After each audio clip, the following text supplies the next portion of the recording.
Next up is Stacy, followed by Amelina Mendoza.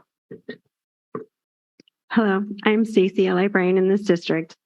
One of my favorite quotes from the novel Walk Two Moons is, "Don't judge a man until you have walked 2 moons in his moccasins," meaning we have to understand someone's challenges and experiences before we judge them.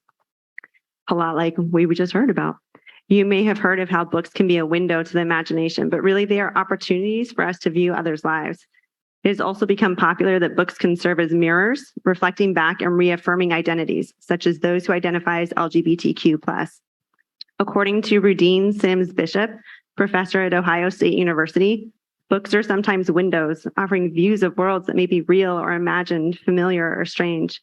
Take one of my favorites growing up, The BFG by Roald Dahl, where a kind, big, friendly giant roams the streets of London, ensuring children have only good dreams. This became a window for me into the effect we have on others and the way we can incorporate kindness into everything we do, and that giants are friendly.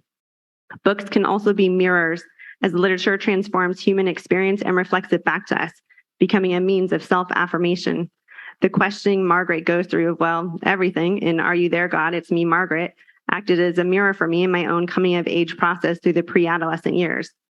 I knew I wasn't alone in my confusion of growing up. Books are tools for understanding complex issues. Limiting young people's access to books does not protect them from life's complex and challenging issues. Instead, it leaves them defenseless and without a toolkit for how to navigate life. Let me give you an example. There was a 10-year-old girl who picked up a book at a library in Delaware. The book included a chapter on sexual abuse, much like The Bluest Eye by Toni Morrison, which has been read aloud here many times for its graphic descriptions of the sexual molestation of a daughter by her father. The 10-year-old Delaware girl read her library book and saw it as a mirror for her life and trauma because she too was being molested by her father. She didn't have words to describe what was happening to her until reading that book held up a mirror in front of her. She also finally saw a way out because if the author grew up to write about it, then this girl could survive the trauma too. She brought the book to her mother and said, "This is me." Her mother read the book, seeing a window into what was going on in her household, her husband's betrayal, her daughter's pain and suffering. And she took her husband to the police. Their father was arrested, tried, and convicted. The judge stated there were heroes in this case. One was the child and the other was the book. Please do not remove books.